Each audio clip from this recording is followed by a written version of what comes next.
Yeah. Good morning. Hi, I'm Reverend Frank, if you haven't met me before. And today I am your service assistant.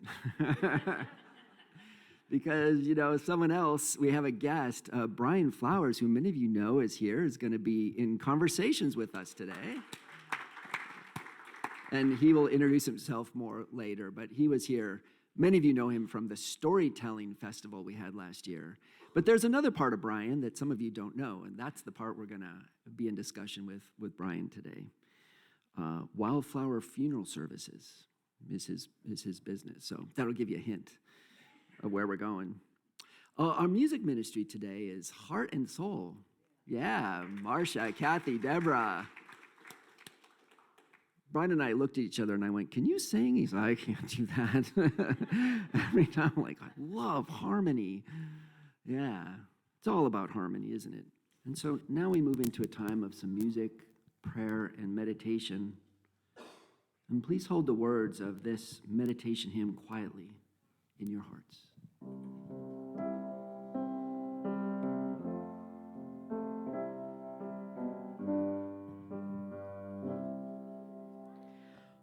When I pray, I feel my heart go deeper, my heart go deeper into my God. When I pray, I feel my heart go deeper, my heart go deeper into my God. Right here, right now, right where I am, I pray. Right here, right now, right where I am, I pray.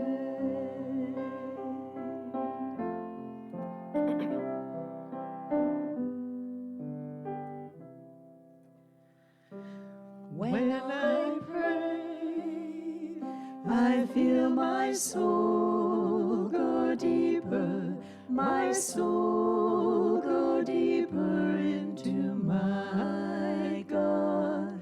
When I pray, I feel my soul go deeper, my soul go deeper into my God. Right here, right now, right where I am, I pray.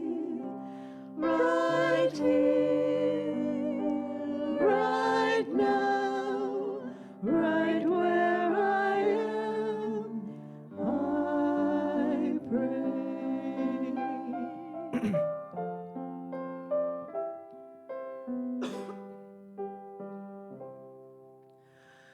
When I pray, I feel my love go deeper, my love go deeper into my God. When I pray, I feel my love go deeper, my love go deeper into my God. Right here, right now, right where I am, I pray. Right here, right now,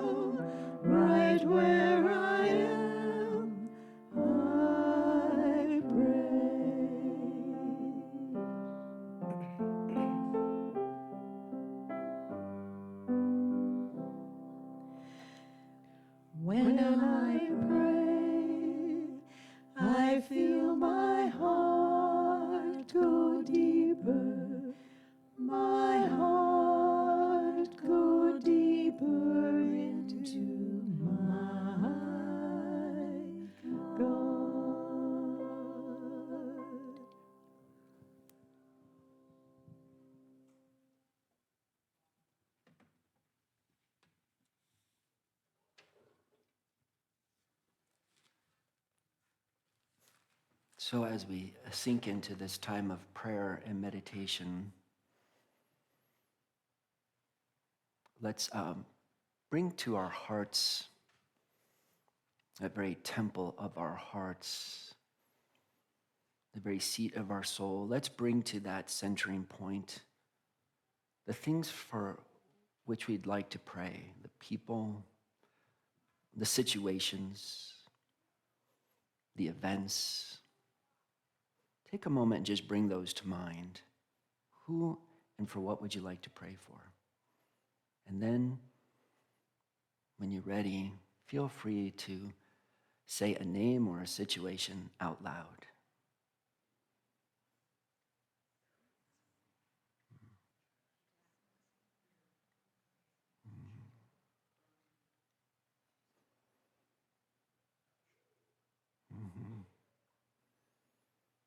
Yeah, we bring all these prayer intentions, both those stated and those unstated, and those who are sitting maybe tender in our hearts. We bring them here to the temple of our heart. And we allow them just to sit, not to be fixed, not problems to be solved, but rather offerings to the divine that is seeking our attention, our intention, and our prayer consciousness. We know that with God, all things are possible. Indeed, with God, all things are possible. And as we sink a little deeper into this knowing, we see not problems to be solved, but love being sent into situations, healing, the very energy of divine healing, moving through and to the people from whom we pray, transformation of hearts, of minds, of bodies. As we sink into this knowing that with God all things are possible, we open ourselves to be amazed at what's possible when we offer these intentions in prayer. We open ourselves so that more and more we can stay open and receptive to this divine beauty, this divine love, this divine healing, this energy of divine transformation that is working in and through all these situations. We affirm this truth. One presence for the good. It is here. It is greater than any problem,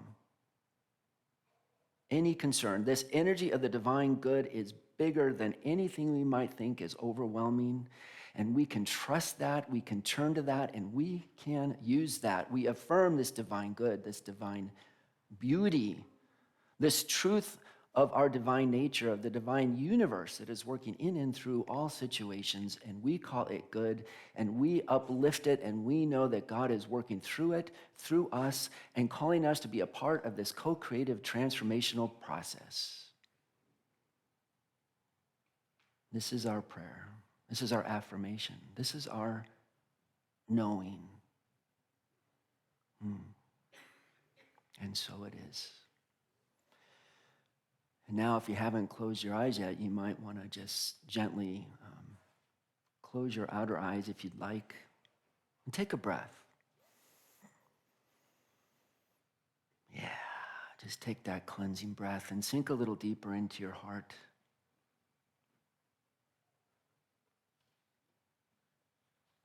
I'd like to offer you a poem by Rachel Rea, and I'm going to read it to you twice.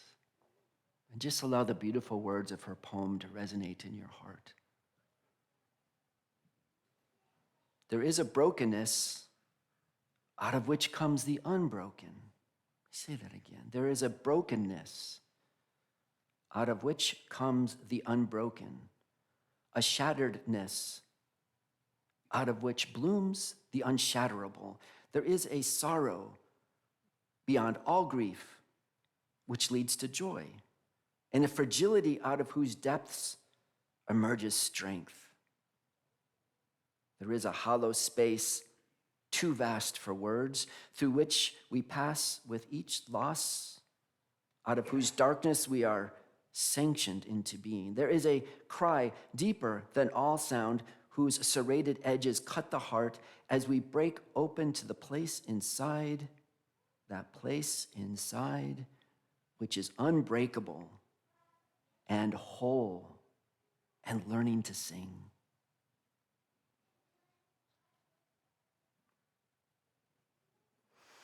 There is a brokenness out of which comes the unbroken. A brokenness out of which comes the unbroken. A shatteredness out of which blooms the unshatterable. There is a sorrow beyond all grief which leads to joy, and a fragility out of whose depths emerges strength. There is a hollow space too vast for words, through which we pass with each loss, out of whose darkness we are sanctioned into being. There is a cry deeper than all sound, whose serrated edges cut the heart as we break open to the place inside, which is unbearable and whole, while learning to sing. Let's just take those words into a time of silence. And if you'd like, you can even breathe on the in-breath. There is a brokenness on your out-breath, out of which comes the unbroken. There is a brokenness out of which comes the unbroken. We'll just rest in that.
There is a brokenness out of which comes the unbroken. Lift your shoulders and relax. Take a deep breath. Wiggle your fingers and toes. And welcome you to this next song.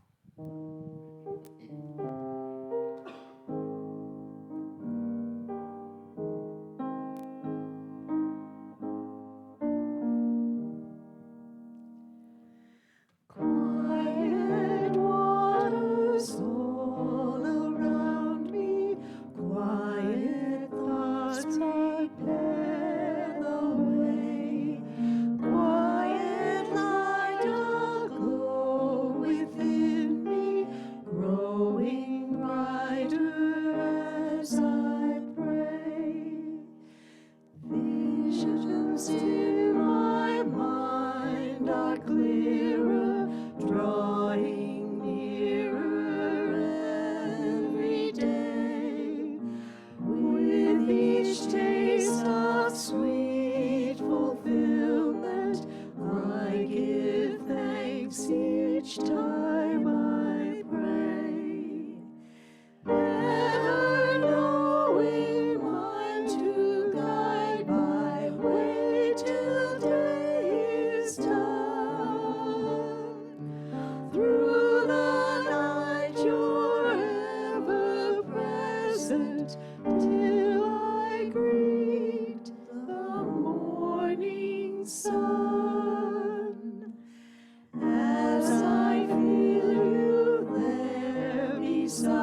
Why don't you test your microphone?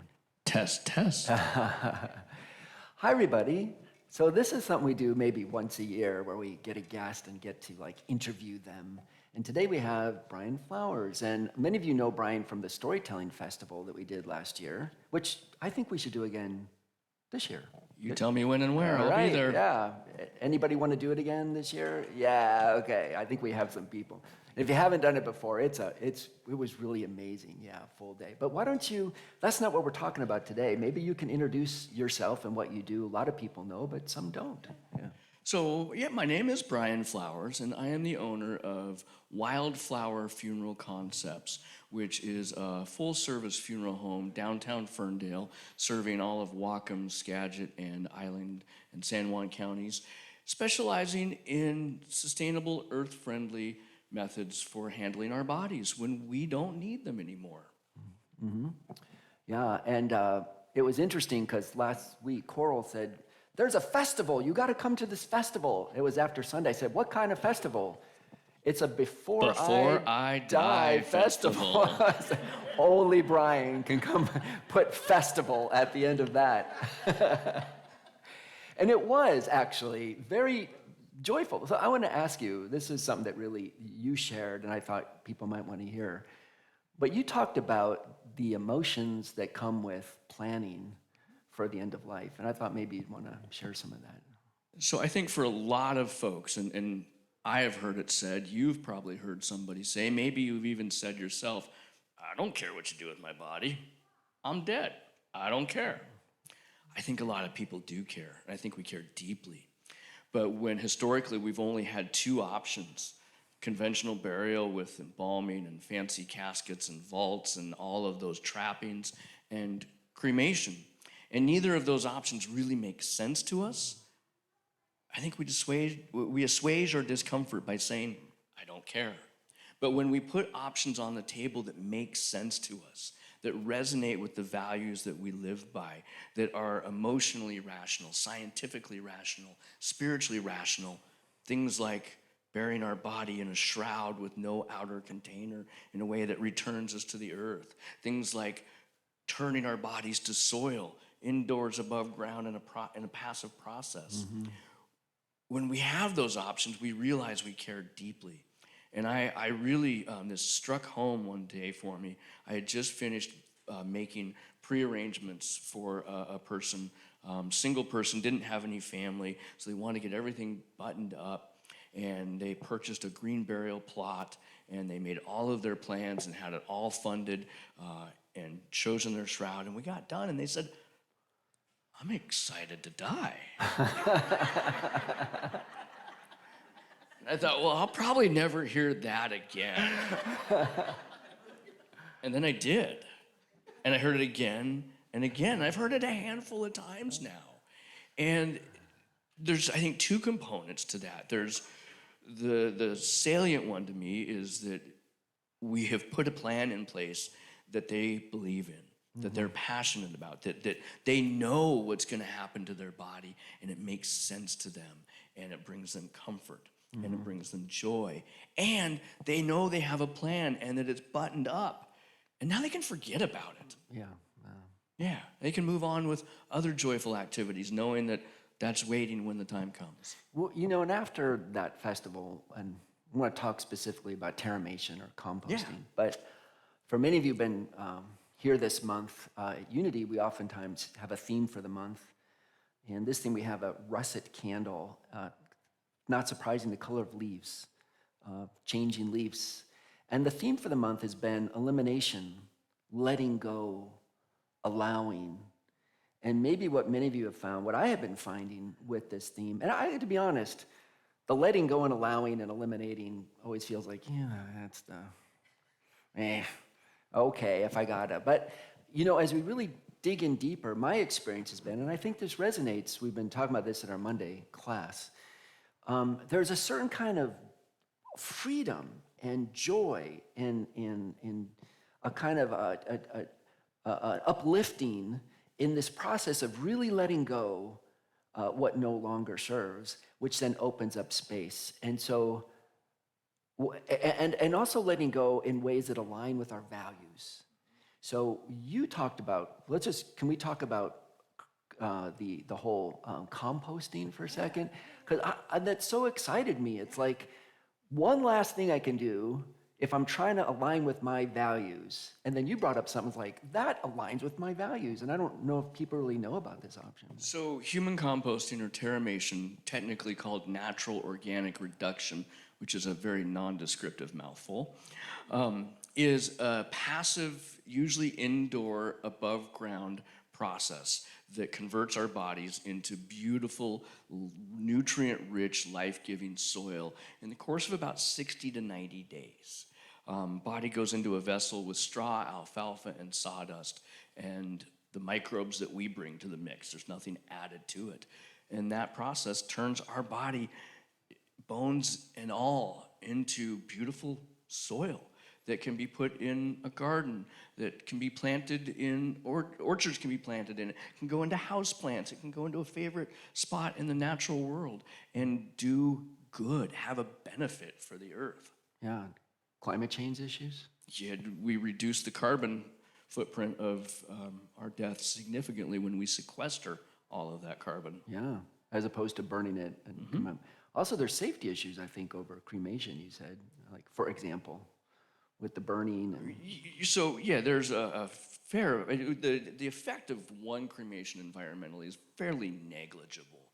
But when you get the aggregate effect of every cremation over the course of a year, we're putting out 360,000 tons of carbon from cremation, as well as mercury from our fillings that evaporates, it vaporizes, and then goes up the stack and cools and recongeals and settles in the immediate environment. Nitrous oxides, all kinds of things. Yeah. And I was wondering, it seems like there's a reality. I mean, there's a real thing. But I don't know, I just play with this for a second. It's kind of a metaphor for a greater way of living, I think. So I've been playing lately. I like to play with words. And I've been playing with a little tiny 3-letter Latin word, hum, H-U-M. It's the root of human. It's also the root of humus, leaf and needle litter, the first layer of the forest floor. The term posthumous means after dirt. Yeah. And so Richard Rohr, who you, I know, are familiar with in the congregation, he said, we are earth made conscious. And so as I start to unpack this, my molecules that I have the good fortune of borrowing for my allotted time here on the planet were forged in the furnaces of the stars, traveled through the cosmos for eons, and then formed the planet Earth, a closed system, and traveled through natural cycles since time immemorial until I get to borrow them for whatever my allotted time is. And then they are supposed to continue participating in those natural cycles within this closed system. When we pump our molecules full of toxic preservative chemicals, seal them up in steel and concrete, when we incinerate them and send them up the stack as pollution, we change those natural cycles. Not indefinitely, it's all going to return eventually and find balance, but we dramatically alter them for a while right after we're done with them. But when we become soil, either below ground or above ground, when we return to the forest floor, literally, scientifically, we are participating in those natural cycles ongoing. And that excites me. Yeah. You know, we do a thing here. We've done it for a number of years. There's in traditional start of a season called Lent, which leads up to Holy Week. There's a Wednesday called Ash Wednesday, but we do it different here. We've been doing Stardust. I would imagine you do it different here. Instead of ashes, we put sprinkles, and we call it Stardust Wednesday. And then we put pictures of the universe, and we dance a little bit, and But it brings me back to this sense of like, this was a fascinating story about the sense that we're stuff of the stars. And yet, you mentioned in the United States, the different regions have a different sense of who gets cremated, who gets live burial, and you had a sense of the demographic and why that might be and why it's a little different here and what we learned from that. Yeah, and we use cremation rates as a proxy for this because terramation and the other alternative aquamation are very relatively new. And 2017 was the first year in the United States that across the country, more than 50% of the population chose cremation. But if you unpack it region by region, there's a lot of variation, especially historically. The West Coast for 20 years has been about 70 to 80% people choosing cremation. The Northeast, about 40%. The South, about 10%. The Midwest, around 20%. And we can look at the economics of this, and for a long time, cremation was seen as the lesser of two evils environmentally, so that was driving choices, and it's a more economic option in many cases. But if we look at these regional geographic differences, what it tells me is that burial of our body is a commitment to a place. We are buried in a cemetery where our parents are buried and our grandparents and maybe our great-grandparents. And out here on the West Coast, and I'm convinced that the continent sits at a little bit of a tilt and all of the loose nuts rolled out west. Because so many folks don't live where they're from. You and I were in a workshop together yesterday, and I was the only person there born and raised in Whatcom County. Yeah. And so to render our remains down to something discrete and portable makes psychological, emotional, spiritual sense when we don't live where we're from. We're not going. Our parents aren't buried here. Our grandparents aren't buried here. We don't have that legacy. So to take our remains and take them to someplace special to us, unique, that maybe even we have to travel to, makes sense. Yeah. You know, it seems like it's interesting because two things at play at the same time. There's this one part of me and the people I love, like Wendell Berry or Thomas Berry or Brian Swim, some of these environmentalists, Aldo Leopold, they talk about one of the challenges of our time is that we don't have a sense of place. And because we move around so much, we don't know where the rivers, we don't know where our waters. So you can do a little quiz yourself. Do you know where your water comes from? That's kind of easy here. Do you know where your garbage goes to? Do you know what the nearest room is? If you closed your eyes, could you point to where the moon comes up? If you close your eyes, could you point to where the sun comes up? Could you name a flower, a native tree, a native plant, a native animal? We don't know our place. So on one hand, it's really beautiful to this is, even though I moved here, I've only been here X years, I'm gonna know and love this place. And at the same time, the same truth is we're creatures of the universe. And it's a bit of a misconception that, your molecules are universal, yeah. So that we have both things at play. We do, and I think there's even a place in the middle of that where we are nature. And we have lost that connection in a large scale. I was recently reading a study about the tracking our disconnection from the natural world over time, and the average person spends 4 minutes in the natural world a week. Oof. Wow. And well, that's that's sad. It is. It's heartbreaking, and it's what allows us to engage in rapacious, pillaging behaviors of the planet because we're disconnected from it.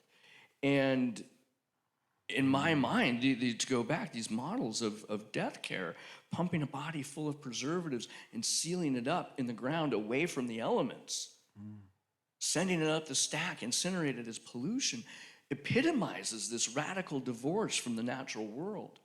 But when we turn our bodies to soil and they nourish the environment, they return to these natural cycles, we relocate ourselves in the natural world. Again, we are citizens, we are denizens, we are inhabitants, we are participants in nature. I appreciate you, Brian. It's good. Yeah. Boy, so many things going on. I think too, we said our mission statement, joyful, evolving community dedicated to spiritual practices. And so we've explored many times what's a spiritual practice. I mean, clearly meditation and prayer, there's things, but there's so much of like our choices in every way is a choice between an unconscious choice maybe, or can we make everything a practice? And so I think what you're saying is there's a way to think about our remains and how we end. There's a spiritual practice to it. And that's what I'm hearing. It's like we can make Absolutely. this a practice, yeah. And we can make our bodies sacred and continue our bodies participating in sacred natural cycles. I think as much as we owe so much to the Enlightenment, I think one of the most dangerous statements ever uttered is cogito ergo sum. I think, therefore I am. We separate our mind from our body. Our intellect becomes holy. Our body becomes profane. Our bodies are sacred too. The great dualism, yeah. I love when people pull out Descartes, and yeah, that's good. You knew that. So we read a book called Falling Upward. It's one of our book studies. It was, Richard Rohr wrote it actually. And it's kind of like in the first half of our life, there's these sacred activities that make absolute sense in the first half of our life. And they tend to be in the areas of growth and expansion and more and bringing things in. We're growing, we're maybe having kids, we need cars and houses. The second half of life, it feels like something happens, and we can feel that. You know, all of a sudden we're in a sense of like, yeah, I don't want more. I think I want less. I think, there's this movement towards a letting go, as opposed to and neither of them are right or wrong. It's just these phases of life, and these things happen in projects. They happen in a day. They happen in many ways, but they happen in our soul, in our soul and body, our life journey. Do you think, it seems to me, is this a second half of life more discussion? What is the spirituality? I rarely sit down and do pre-planning with 30-year-olds. Yeah. If ever. Everyone who comes into pre-plan has a little bit of seasoning by that point.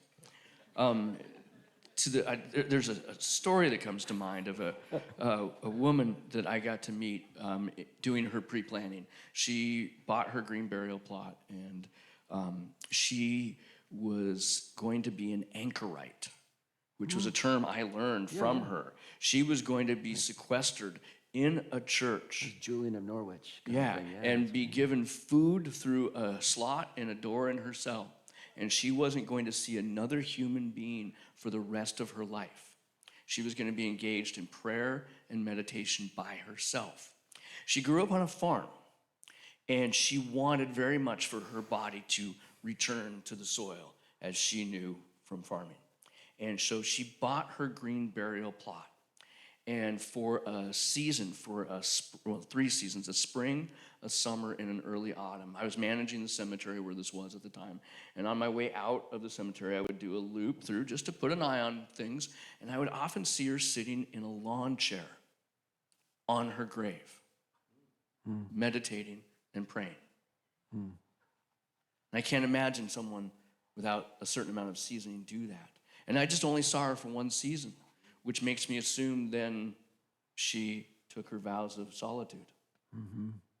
Yeah.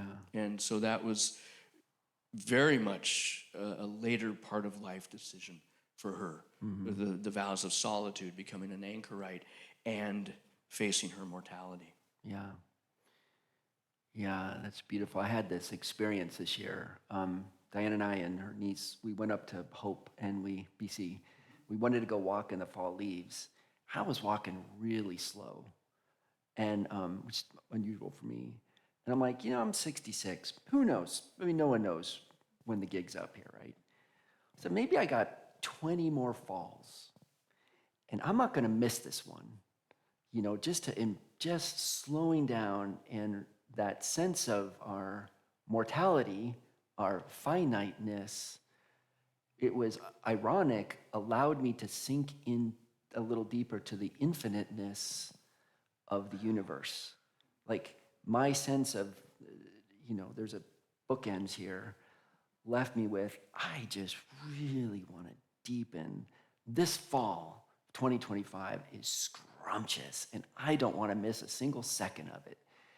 And I wonder, with what you do, that it's almost like well, the thing is, people are coming to you, they're probably already there. But just being out there and saying, do you have a sense of that? Like, by really end of, what would you call it, the festival? Before I Die? Well, you anticipated where I was going. Okay. Yeah, we called it a Before I Die festival because I believe, and the people I produce this in conjunction with believe, that we live more deeply, we live more richly when we live in relationship with our death. I'll tip my hand here and go back to when I was 16 and reading Carlos Castaneda like it was going out of style. And Don Juan said, always keep death over your left shoulder, because that's where it's coming from. Be aware of it, and you will live more deeply, you will live more richly, you will live in the present here and now, because you know it is precious and it is finite and is ephemeral. Yeah, it's beautiful. Here's a poem for you. It's a little sentence by Mark Nepo in Book of Awakening. He said, "Only when we can accept that we are fragile guests on this earth, only then will we be at home wherever we are." I don't know how that strikes you. That fits right in line with, I think, everything we're talking about this morning. Yeah. Fragile guests. Yeah. Yeah. Can you, I'm watching the time here, we have a few more minutes, but one of the things that you said, I don't know why this caught me, was, so we talked about, and I'm leaning into this composting. That's what I want. I think, that would be? That's what I want. Which is only in like 13 states, you said? Legal in 13 states and available in 3. Okay. 4 now. 4, I'm sorry. Yeah. And the nearest composting facility is down in King County. Oh, King, okay. Yep. Down by Seattle. Yeah. Yep, and that's who we work with. So not so far, yeah. Okay.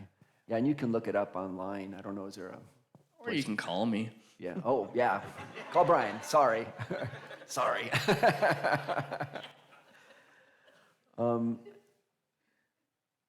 Yeah, but the composting, and it seems like it's such a beautiful thing, then knowing what we can do, like, for me, having lived in the Sierras, first, I'm like, I've just been passionate about the Sierras. And I miss living in Nevada City in the Sierras. And equally, just as equally, at the same time, I love it here. Absolutely love it here. Both true. That's weird, but they're both absolutely true. The nice thing about, how much dirt do you get if you compost? You know where I'm going. A cubic yard, 250 to 300 pounds, and that is because, even me at $1.25 makes that much because of all the straw, alfalfa, and sawdust, the organics that go into the process. Right. I could see some of me in the Sierras and some of me in somewhere around here. Yeah, I'm working it out that way. I have one caveat with my remains. I used to be Team Green Burial. I used to be the captain of Team Green Burial. I won't tell you how that worked, but I was. And I had an aha moment about 8 months ago, laying awake one night, and I think we all probably agree in this room that we stand on a dangerous precipice in our world right now, ecologically. And we've talked about some of the reasons why we're here. But one of the reasons why we're here is because we live in such an individualistic culture. And if we were in a communalistic culture, I think we'd be living a very different narrative right now. And I still love Green Burial. I think it's beautiful, and I think there are some wonderful spiritual implications of it. And I'm now starting to see that one grave for one person into perpetuity is engaging in that individualistic culture. Whereas composting my remains into 300 pounds of soil, I have the caveat that some of that soil is donated to an ecological restoration site, which we have available to do, along with other people's composted soil. I want my former people molecules to be commingled with other former people molecules and be placed and form the substrata of what will be a new forest ecology. I want the mycelium to weave their fungal threads through our communal former people molecules and create a network of communication and shared resources in a new community in a forest ecology. Yeah, what a vision, yeah. So I have 1 minute left, just as a metaphor, and then this will be my last question. I was always intrigued. So I don't want to necessarily do green burial, which is usually wrap the person in just a shroud, or you can put a cardboard box, I understand, something simple, or maybe it's a shroud. But even you mentioned in the ritual that as we move somebody to the compost, I think they could be composted if it was a biodegradable shroud if they wanted, which really intrigued me. So I want to end on this. The metaphor of the shroud, which somehow, I don't know what, just really caught my attention. Well, there's a lot to it. It's swaddling. We came into the world swaddled. And to swaddle us again in cloth as we go out of the world, I think is very fitting. Mm-hmm. And in a green burial, about 70% of the hundreds of green burials I've done have been a shroud. Mm-hmm. And to be able to see the human form silhouetted underneath the cloth is profound and impactful. I worked with a farmer once, third generation Whatcom County farmer, shirt buttoned up to the top, overalls, came in to make arrangements for his wife. He didn't care about the ecological benefits of green burial. He wanted to plant something at his wife's grave because he had a long-standing multi-generation relationship with the land here. And we're looking at pine caskets and woven caskets and shrouds, and he looks at the shroud and he goes, "Wow. If it was good enough for Jesus, it's good enough for me." Yes, thank you. And then there's just, to finish on the note of letting go. Yeah. The shrouds that we use have integrated handles and lowering straps. The challenge of a shroud is to account for the mechanics of hand lowering a body 4 feet down into a grave. And these shrouds have integrated handles and lowering straps for that. And I had an aha moment at a graveside service when I realized everyone, the 4 pallbearers in this case, held onto those straps for about 60 seconds after the body was lowered. And they all made eye contact. And there was a subtle communication that went through them, and they let them go together. And I realized, and now I invite every family that does this, put whatever intention you need to in that physical act of letting that strap go. Yeah. So just as way of closing, thank you, Brian. A supportive plug for Brian's work.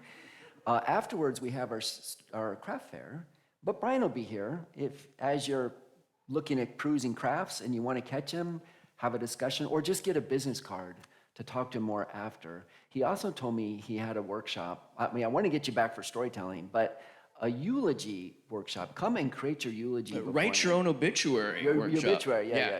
And it's actually a lot of fun.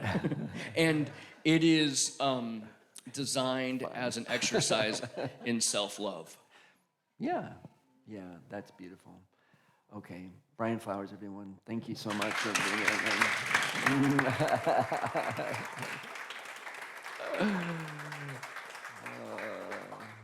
Okay, thing of the first part.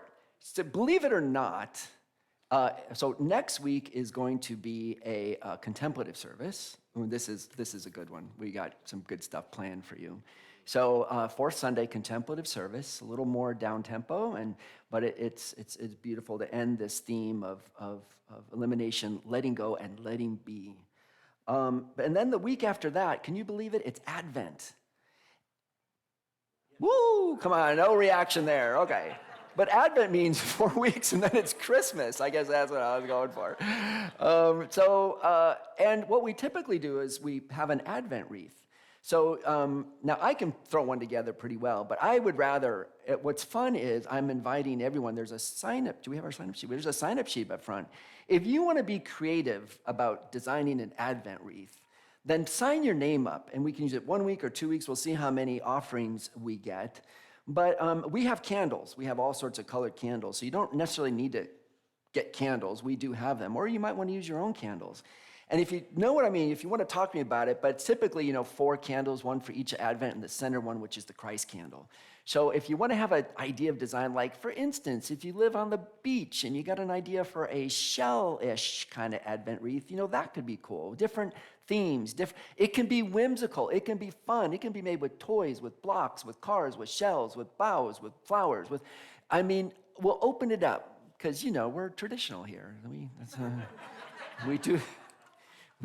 We're enough tradition that we have the Advent wreath, but not so much that we're all specific about what it needs to look like. So use your creativity. And if anyone wants to play and put an Advent wreath sign up on the thing. The other thing is, so obviously the craft fair is coming up right after. And if I mentioned, if you want to speak with Brian, if you want to speak with Brian in private, just grab him. My office is open down in the back, and you can go shut the door if you want to talk to him in private.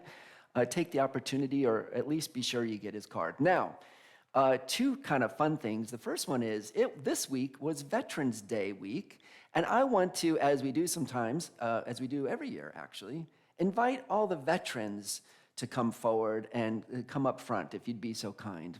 I want to see our veterans. Come on. Oh, yeah.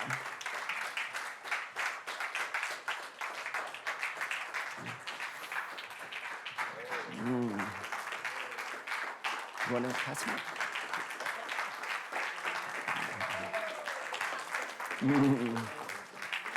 Good job.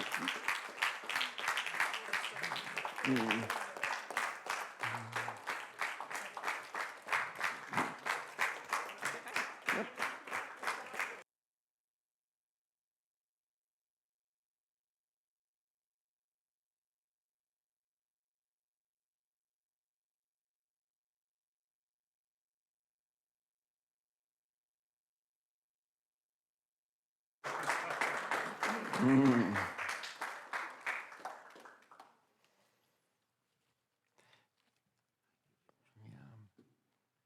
And since we have some roses here, it's something a little bit different. If anyone here also has ever been in like the health services, if anyone has ever served at least a year overseas in the Peace Corps or in AmeriCorps or in any other service area, anyone do we have that's done any kind of service like that? We'll include you as well.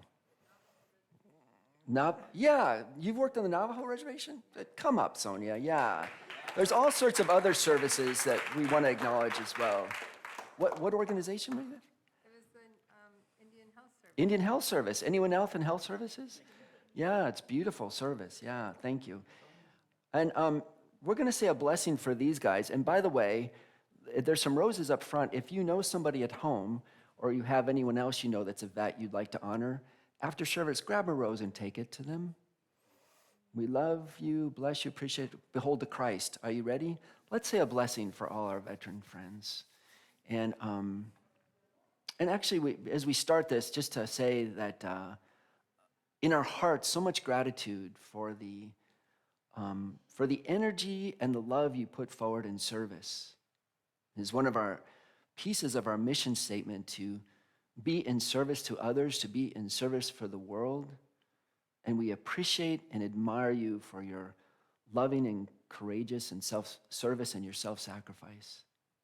And so we say to all our veteran friends, we love you, we appreciate you, we bless you, and we behold the Christ in you. And so it is. And stay there. Yay, everyone, yeah. Yeah, and just for fun to have more people up here, I don't think we did birthdays yet for November. We're 2 weeks late on that, so let's do that. Anybody November birthday that we missed? Yeah, Aaron, come up. November birthdays. Oh, and step forward, you get double things here. Anyone else November birthday? Happy birthday to you. Happy birthday to you. Happy birthday, dear friends. Happy birthday to you. God is blessing you now. God is blessing you now. God is blessing, you're wonderful. God is blessing you now. Thank you, guys.